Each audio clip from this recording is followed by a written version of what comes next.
Good evening and welcome to Tinkering with Outtakes. For this episode, I have a smaller device from the mid-1970s. It is, as you might have guessed, a pocket calculator. As usual for its time, it uses bubble LEDs for a display, 14 digits even, although 2 of which are reserved for signs. That is, we can have a 10-digit mantissa, a 2-digit exponent, and 2 sign positions that can show a dash for a negative number. Still, plenty good for its time. And who doesn't love red bubble LEDs? So, the model number is Sr-36, manufactured by Cbm, or better known by their longer name, Commodore business machines. That alone makes it a nice addition to my collection. I knew that Commodore was making calculators before they switched to computers, but I was unaware that it lasted this long into the 1970s. The manual, a scanned version is available online, calls it the Electronic Slide Rule Calculator, so I assumed the SR stands for Slide Rule? Anyhow, here's a bit of a sad backstory behind my unit here, so let's start at the beginning. Panda, a friend from Germany, transported a few items for me, and as a little extra, he brought a disassembled Sr-36, so we start with the parts in a box already. It comes with a carry bag even. These seem to be extra rare.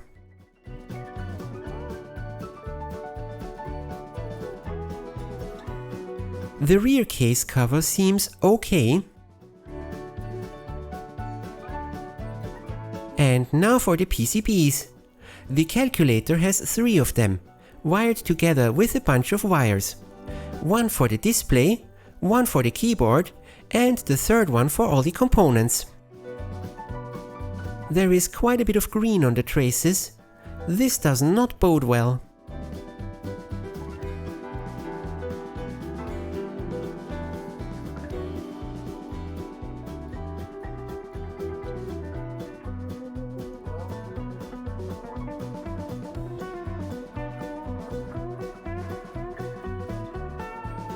The buttons and springs are also loosely in the box, as are the 2 main processing chips. So it seems to be complete.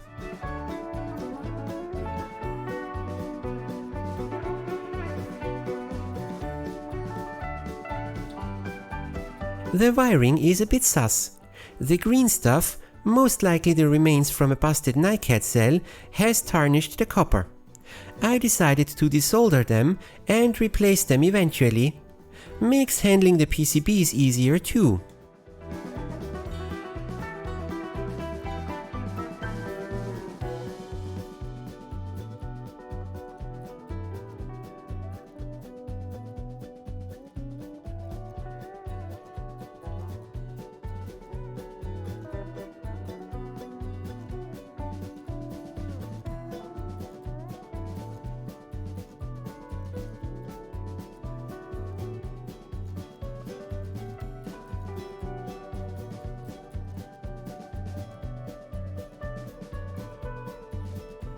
Now the traces can be fixed and the chips look fine, but what worries me is the display.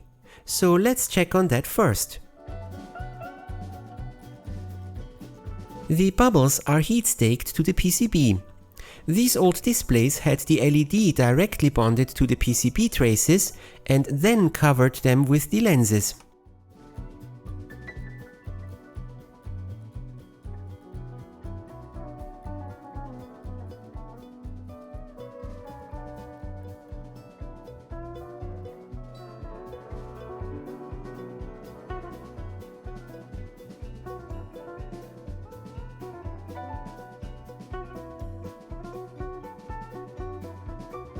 Uh-oh, there is green stuff flaking out of the display cover.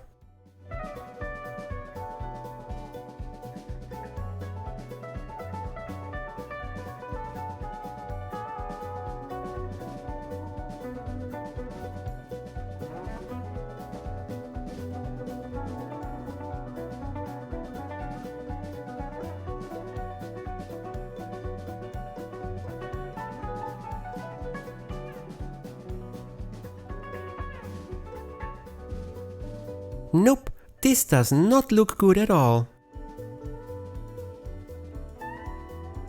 Indeed, a close-up confirms. The green stuff was all that was left of the LEDs. The NiCad fumes must have eaten them away. Brrr. Now, what are my options here? I tried to look for a replacement LED assembly, but no luck. The closest I could find was only 10 digits, not 14. Making a new PCB from tiny SMD displays? I still keep that as a possibility, but it wouldn't look right. But as luck would have it, another sales platform on the internet had an SR36 in unknown working order for sale. Reasonably cheap even. So I gambled a bit. Between the two of them, I might be able to make a working one. The newer one arrived without a carry case. That also meant that the rear writing on the case was completely rubbed off.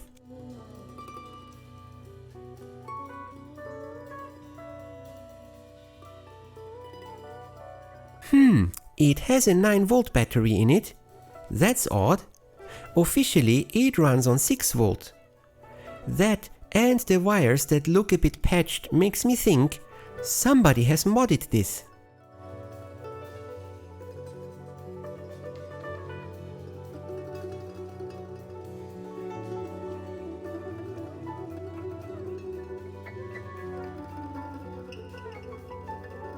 But here I go, putting 9 volt in it, like the battery, and turning it on. Yes, this one works. The buttons, however, are quite dirty, and the case has seen better days. So let's disassemble and clean it. Also note, the bottom end of the case had a few stickers holding it together. A tab is broken there. Removing the PCBs was not as easy as it should be. The charging socket is held on the side, that's easy, but the other PCBs are held in with plastic clips. And since I don't want to break anything, I'm going extra slowly and carefully.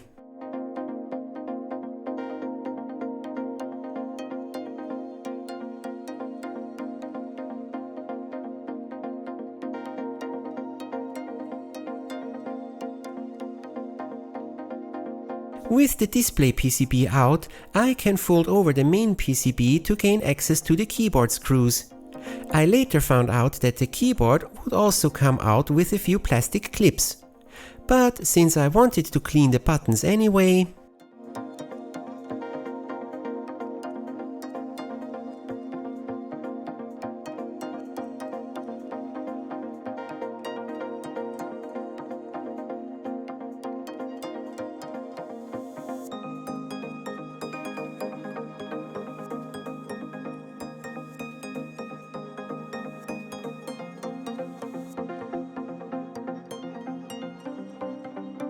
good thing I have many reference pictures. The buttons sure are all equally sized. Still, the 6 and 9 are impossible to tell apart.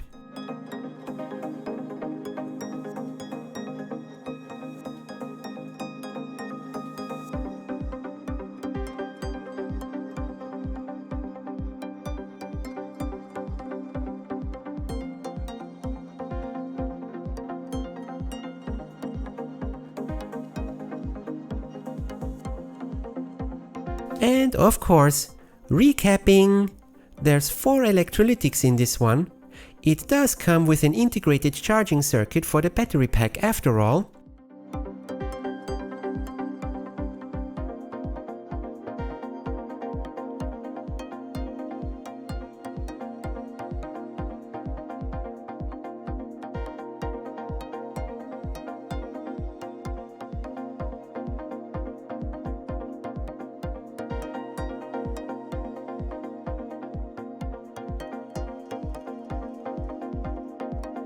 I desoldered the charging socket, both for cleaning the contacts inside and also for having a gander at how they are wired.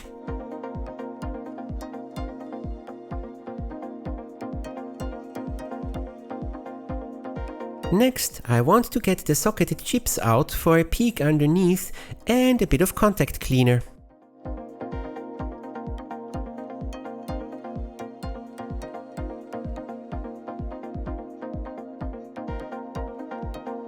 These are ceramic cases with extra thin pins. One has to be extra careful pulling them out and pushing them back in again.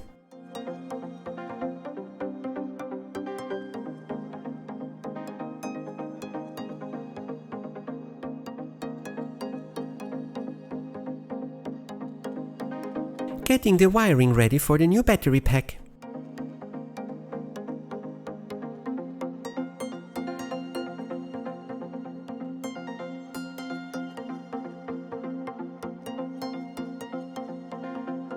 And cleaning the charging socket. It's using a 3.5mm TS connection and it breaks the input line from the battery when you plug it in.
I got myself a 6V battery pack made up from 4 AAA nickel metal hydride cells.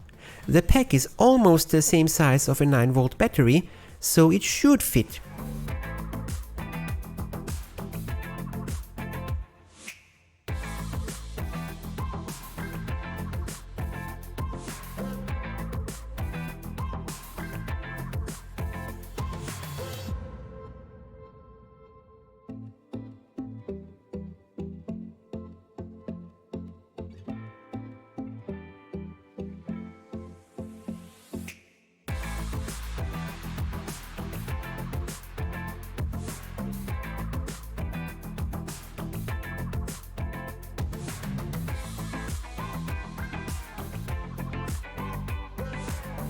And after putting the main chips in again, yes, it turns on and shows a 0. Progress.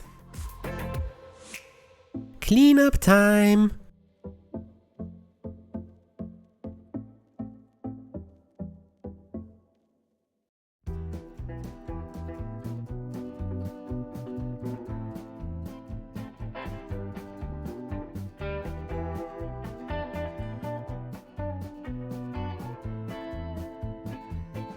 I cleaned the buttons one by one with a magic eraser.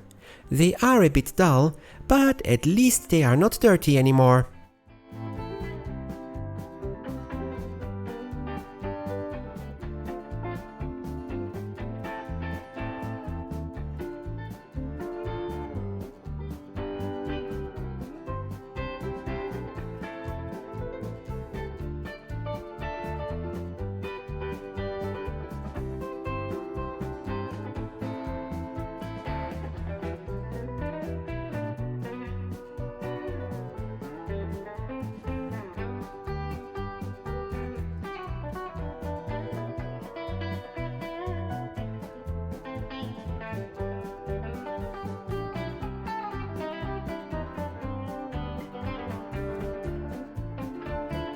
now to the keyboard.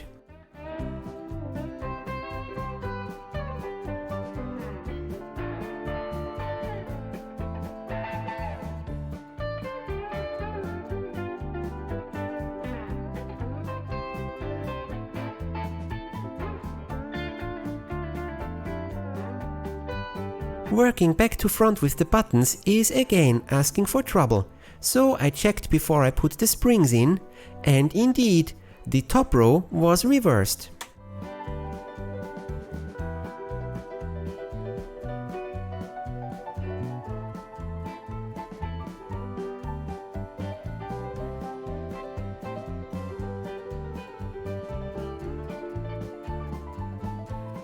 Check number 2. That's more like it.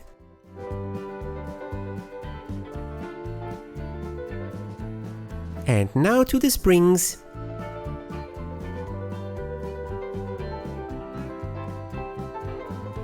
Getting the sliding on-off switch in position again was the most cumbersome part. It has 2 spring plates on top for the click action and 1 contact plate on the bottom, none of which would stay on inverted. And also don't forget that I can't flip over the case because there's buttons and springs just sitting there. And here we go. Finally, the keyboard PCB can go on again.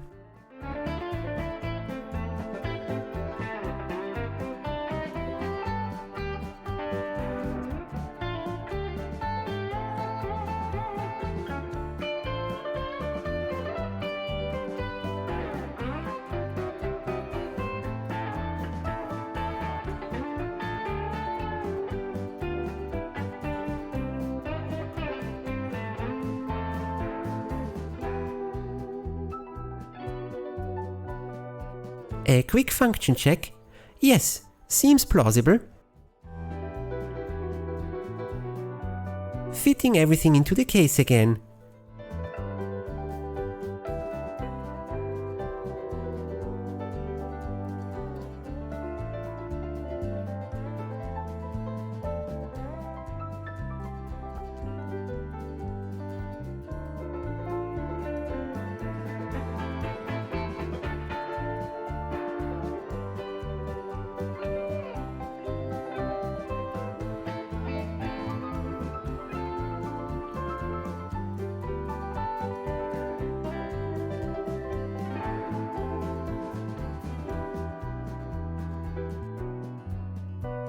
Still works.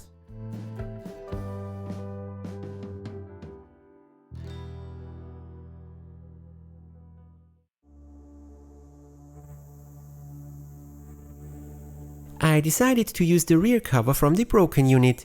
The sticker was mostly readable, but here I ran into a problem. The battery pack didn't want to fit.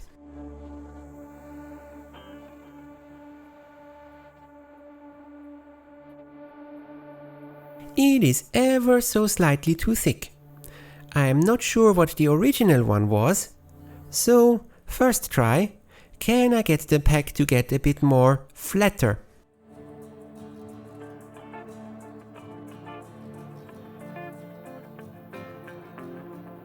Since there is space lengthwise, I thought a staggered arrangement might fit, but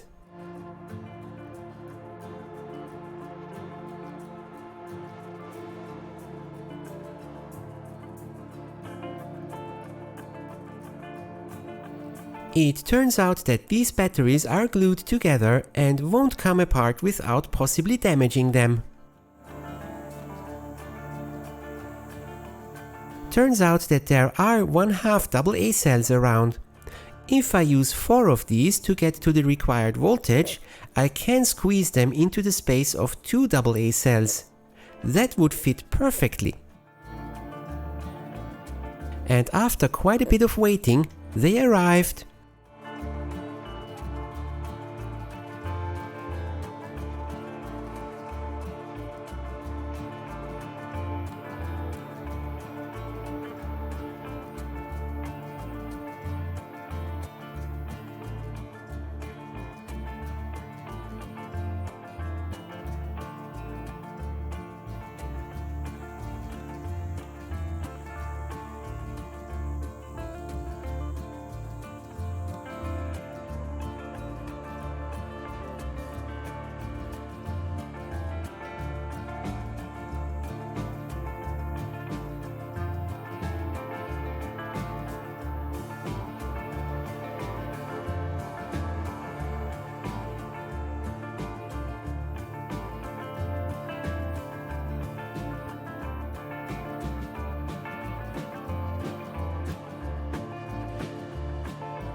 closing up, and charging.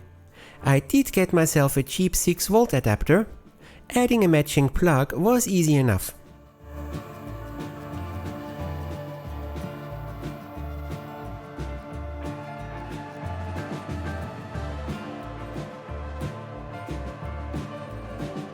And it works!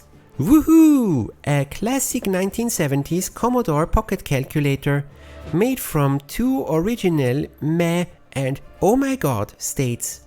I dare say this is a pretty nice result. If I find a way of replacing the display, maybe the second one will also work again.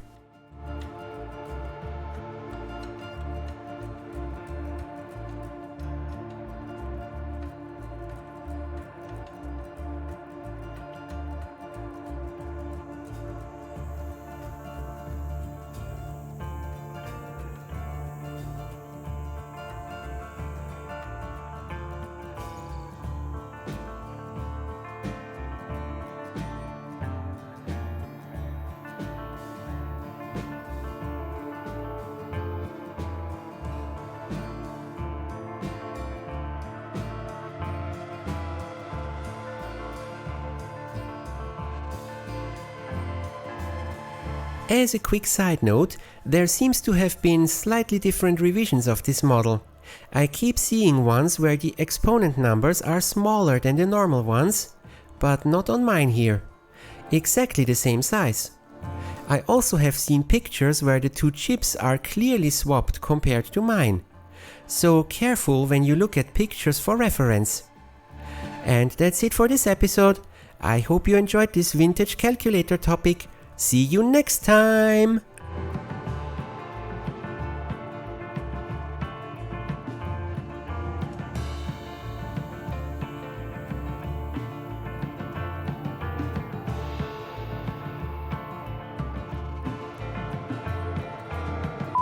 It has 2 spring plates, not springs plates, dang it.